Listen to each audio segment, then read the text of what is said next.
आता पुढच्या 5 मिनिटांमध्ये महत्त्वाच्या 20 घडामोडी पाहणार आहोत। महाराष्ट्रामध्ये मान्सूनने दमदार पुनरागमन केलेलं आहे। येत्या 24 तासांमध्ये मुंबईसह कोकणात मुसळधार पावसाचा इशारा हवामान खात्याने दिलाय। तसंच मध्य महाराष्ट्र आणि विदर्भात सुद्धा पावसाचा अंदाज वर्तवण्यात आलाय। याशिवाय मराठवाड्यात सुद्धा तुरळक ठिकाणी पावसाचा अंदाज वर्तवण्यात आलाय। गेल्या 2 दिवसांपासून नाशिकला पावसाने चांगला झोडपून काढलेला आहे। दारणा नांदूर मध्यमेश्वर धरणातून मोठ्या प्रमाणावरती पाण्याचा विसर्ग सुरू आहे। नाशिक शहराला पाणी पुरवठा करणारे गंगापूर धरण 72% भरलं असून आज सकाळी 8 वाजता गंगापूर धरणातून 2000 क्युसेक वेगाने पाण्याचा विसर्ग करण्यात येणार आहे। विदर्भातील गोंदिया जिल्ह्याला पावसाने चांगलं झोडपलेलं आहे। किशोरी गावामध्ये अतिवृष्टी झाली असून या ठिकाणी तब्बल 260 मिलीमीटर पावसाची नोंद झाली आहे। गाढवी नदीला पूर आल्याने किशोरी गावाचा तालुक्याशी संपर्क तुटलेला आहे। तर चिंचोली गावातील एक जण या पुरामध्ये वाहून गेला असून 2 जणांना वाचवण्यात यश आलंय।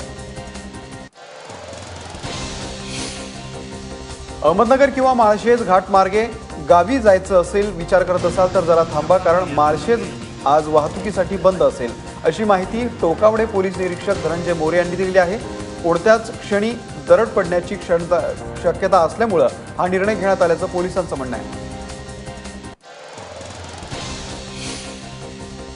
नाशिक जिल्ह्यातील घोटी सिन्नर महामार्ग पुढील 1 महिन्यासाठी बंद राहणार आहे। मुसळधार पावसामुळे पुलावरती मोठी भगदाड पडलेली आहेत। त्याच्या दुरुस्तीसाठी महामार्गावरील दोन्ही दिशेची वाहतूक बंद राहणार आहे। पूल बंद करण्यात आल्याने प्रवाशांना मोठा मनस्ताप सहन करावा लागणार आहे। लोणावळ्यातल्या भुशी धरण परिसरामध्ये पर्यटकांना आज बंदी घालण्यात आलेली आहे। सलगच्या पावसामुळे धरणातून मोठ्या प्रमाणावर पाण्याचा विसर्ग होतोय। धरणाच्या पाण्याच्या पातळीमध्ये वाढ झाल्यामुळे कोणतीही वाईट घटना घडू नये याची खबरदारी म्हणून भुशी धरण परिसर आणि इतर पॉइंट्सवर सुद्धा आज बंदी घालण्यात आलेली आहे। नाशिकमध्ये झालेल्या दमदार पावसामुळे मराठवाड्यातील जायकवाडी धरणामध्ये पाणी जायला सुरुवात झालेली आहे। नाशिकच्या दारणा आणि नांदूरमध्ये सोडलेलं पाणी आता जायकवाडी धरणाच्या बॅकवॉटरमध्ये पोहोचलेलं आहे। जवळपास 1% जायकवाडी धरणातील पाणी साठ्यामध्ये वाढ झालेली आहे। समृद्धी महामार्गासाठी जमिनी देणाऱ्या शहापूर तालुक्यातील शेतकऱ्यांना प्रति हेक्टर 52 लाख ते 5 कोटी रुपये दर मिळालेला आहे। भूसंपादन होणाऱ्या शहापूर तालुक्यातील 28 गावांपैकी 23 गावातील जमीन विक्रीचे दर हे निश्चित करण्यात आलेले आहेत, अशी माहिती जिल्हाधिकारी डॉक्टर महेंद्र कल्याणकर यांनी दिली आहे। औरंगाबादमध्ये रिमोटच्या सहाय्याने वीज चोरी करणाऱ्यांचा महावितरण आणि पोलिसांनी पर्दाफाश केलाय। रिमोटद्वारे मीटरमध्ये हेराफेरी करणाऱ्या किशोर राईकवार याच्यासह 7 जणांना अटक करण्यात आलेली आहे। वीज चोरीसाठी वापरला जाणारा रिमोट चायना मेड आहे। मुख्य आरोपी किशोर यानं शहरातील अनेकांच्या मीटरमध्ये हेराफेरी केल्याचं समोर आलंय। महाराष्ट्रातील 27 महानगरपालिकांमधील नगरसेवकांच्या मानधनामध्ये भरघोस वाढ झालेली आहे। मुंबईतील नगरसेवकांच्या मानधनामध्ये 2.5 पटीने वाढ करण्यात आलेली आहे। 27 महानगरपालिकांमध्ये एकूण 2700हून अधिक नगरसेवक आहेत, त्यामुळे तिजोरीवरती 32 कोटींचा भार पडणार आहे।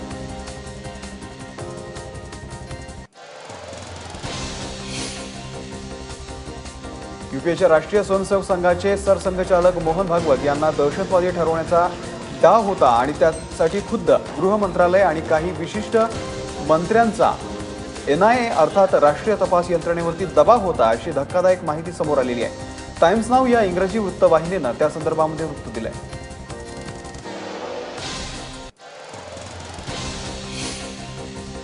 कोविंद मातोश्रीवरती जाणार नसल्याने राजकीय चर्चांना उधाण आलं होतं। मात्र कोविंद यांनी मातोश्रीवर न जाता उद्धव ठाकरेंना फोन करून पाठिंब्याबद्दल आभार व्यक्त केले। शिवाय मुख्यमंत्री फडणवीस यांनी सुद्धा उद्धव ठाकरेंची बातचीत केली। एकीकडे रामनाथ कोविंद यांच्यासाठी भाजप आणि शिवसेना एकवटली असली तरी विरोधकांच्या मतांमध्ये मात्र फूट पडण्याची शक्यता आहे, कारण अपक्ष आमदार रवी राणा यांच्यासह काँग्रेस राष्ट्रवादीचे काही आमदार कोविंद यांना मत देणार आहेत, असा खुद्द रवी रावा यांनी दावा केलाय। नागपूरमध्ये गोमांस बाळगल्याच्या संशयावरून भाजपचा कार्यकर्ता सलीम शहा याला मारहाण करण्यात आली होती। मात्र आता त्या कार्यकर्त्याचं बिंग फुटलंय। फॉरेन्सिक रिपोर्टच्या अहवालानुसार सलीम शहाकडे गोमांस असल्याचं निष्पन्न झालंय। त्यानंतर भाजपने सलीम शहाला बडतर्फ केलेला आहे। त्याच्यावर जलालखेडा पोलीस ठाण्यामध्ये गुन्हा दाखल झालाय।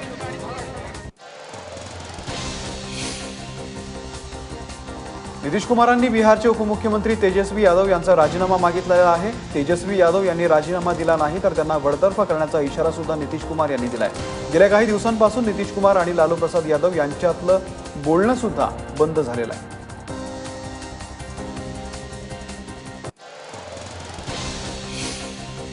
काश्मीरमधलं वातावरण दूषित करण्यामागे चीनचा हात असल्याचं वक्तव्य जम्मू काश्मीरच्या मुख्यमंत्री महबूबा मुफ्ती यांनी केलेलं आहे।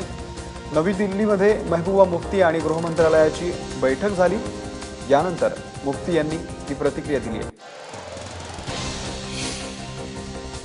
मुंबईच्या चर्चगेट रेल्वे स्थानकावरती मुलीचा विनयभंग केल्याची घटना समोर आलेली आहे। 8 जुलैला घडलेल्या या घटनेचं सीसीटीव्ही फुटेज एबीपी माझाच्या हाती लागलेलं आहे।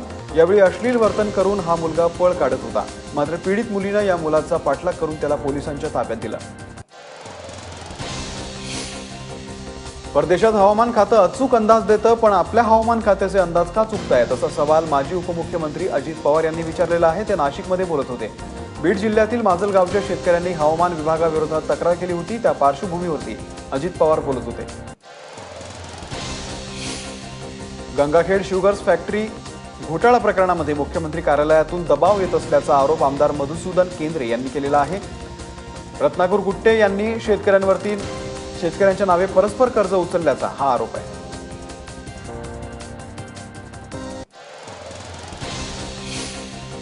महाराष्ट्राची कुलस्वामिनी तुळजाभवानीचे सशुल्क दर्शन सुरू झालेलं आहे, त्यामुळे भाविकांना 100 रुपये भरून वेगळ्या रांगेतून दर्शन घेता येणार आहे। जिल्हाधिकाऱ्यांनी व्हीआयपी दर्शनाची प्रथा बंद करून ही सशुल्क दर्शनाची सुविधा आता सुरू केलेली आहे।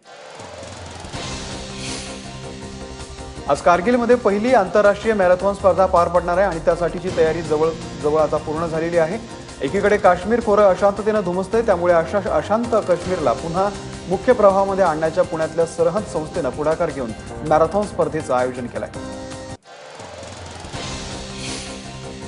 भारतीय संघानं न्यूझीलंडचा 186 धावांनी धुव्वा उडवून महिला विश्वचषकाच्या उपांत्य फेरीमध्ये धडक मारलेली आहे। या सामन्यामध्ये कर्णधार मिताली राजच्या खणखणीत शतकाच्या जोरावर भारतीय महिलांनी न्यूझीलंडला विजयासाठी 266 धावांचं आव्हान दिलं होतं। राजेश्वरी गायकवाडनं 15 धावांमध्ये 5 विकेट्स काढून न्यूझीलंडचा अख्खा डाव 79 धावांमध्ये गुंडाळला। विम्बल्डनमध्ये पुरुष एकेरीच्या विजेतेपदासाठी रॉजर फेडरर आणि क्रोएशियाच्या मरीन सिलिच यांच्यामध्ये लढत होणार आहे। हे जेतेपद पटकावून विम्बल्डन स्पर्धेचा ताज सर्वाधिक 8व्यांदा आपल्या शिरपेचामध्ये रोवण्यासाठी फेडरर सज्ज झालाय, तर सिलिच पहिल्यांदाच विम्बल्डनची अंतिम फेरी गाठलेली आहे। विम्बल्डनची अंतिम फेरी गाठणारा क्रोएशियाचा तो दुसरा खेळाडू आहे। स्पेनच्या गर्बिनी मुगुरुझानं अमेरिकेच्या 37 वर्षाच्या विल्यम्सचं कडवं आव्हान 7-5, 6-0 असं मोडीत काढून पहिल्यांदाच विम्बल्डनच्या विजेतेपदावरती आपलं नाव कोरलंय। गार्बिनीनं आजवरच्या कारकिर्दीतलं हे दुसरं ग्रँड स्लॅम विजेतेपद पटकावलंय।